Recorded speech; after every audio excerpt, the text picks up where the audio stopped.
Malaondoy ang mga imaheng tumatak sa atin dulot ng bagyong Tino, kabilang nga ang patong-patong na mga sasakyang inanod ng baha sa Cebu.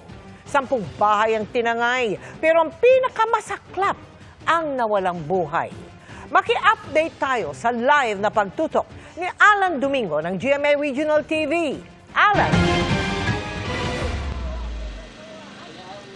Mel, dito sa kinatatayuan kong subdivision sa Cebu City ang nakaranas ng matinding pagbaha ng naramdaman ang bagyo alas 4 kaninang madaling araw.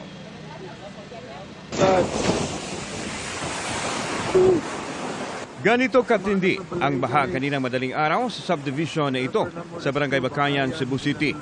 Sa video na kuha ng isang netizen, maraming kotse nagsipaglatangan dahil sa taas ng tubig. Nasa balay, guys. Nang bahagyang humupa ang baha, ito na ang tumambad. Nagkapatong-patong na ang mga sasakyan na tila malalaking laruan.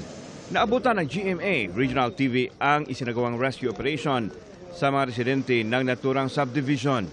Inuna ang mga matatanda, may mga karamdaman, mga bata at babae. Gamit ang rescue equipment, isa-isang nirescue ang mga na-stranded na mga residente palabas sa kanilang mga bahay. Pagsuod lagi sa tubig yun, amo to kanang alas diha na gyud napita ang tubig nga ni saka gig maayo kay wa gid sila gabantay. Ayon sa mga residente, alas 4 kaninang madaling araw naramdaman nila ang bagyong Tino. Dahil sa malakas na ulan, umapaw ang sapa na kalapit ng subdivision kaya rumagasa ang baha. Marami sa mga residente ang hindi nakalabas nang umabot hanggang 10 to 12 feet ang level ng baha. Dahil malakas ang current, mas pinili nilang manatili sa ikalawang palapag ng kanilang bahay. Kalit ni inani ng tubig. Wa may magdahom nga moabot ning tubiga inani. Ang mga inanod na sasakyan ay nagpatong-patong na. May ilang napasok sa loob ng basketball court ng nasabing subdivision. Nagbahag sugod ang kusina ug ang CR. Then sunod, paspas lang kayo nga ni sirit kaya di na mabili ang portahan. Sabi ng mga residente, hindi nila inakalang mangyayari ito dahil hindi naman sila nakaranas nito noong bagyong Odette. Nag-inspeksyon naman sa Cebu City Mayor Nestor Archival sa flood area at kinausap ang mga apektadong residente. Dahil namatay nga ako nahibaw ang duha ka buok. Pero dili pa nato na ma-confirm kay wa mo klaro nga communications. Mayroong nakitang bangkay ng matandang lalaki sa di kalayuan ng Barangay Bakayan sa Sitio Tigbao, Barangay Talamban na inanod ng baha. Nay sambag nga tumba ba dito rin siya na pasok. Pero sa mani nay tubig? Nay tubig sir. Ang baha ba ni lapaw naman sa amuan. Samantala, 10 kabahayan sa Sitio Tigbao ang inanod din ng baha.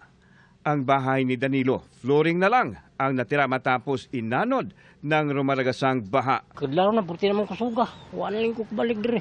Nasawi naman ang kalabaw ng pamilya ni Victor Mingo matapos malunod. Kinatay nila ito para mayroon silang makakain at ang kaniyang mga kapitbahay. Si Victor muntik nang inanod ng baha.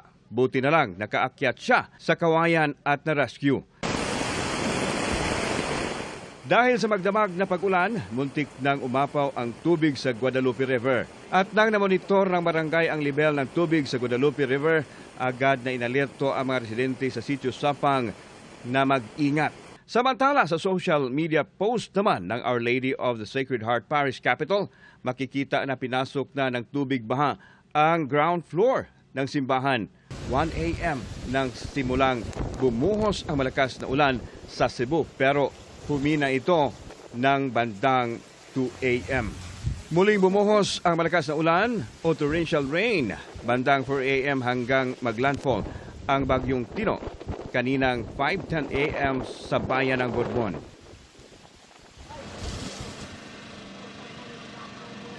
Mel, nang humupa ang baha, agad naman sinimulan ang clearing operation sa mga binahang lugar. Samantala, patuloy na ina-assess kung magkano ang danyos na iniwan ng bagyong Tino.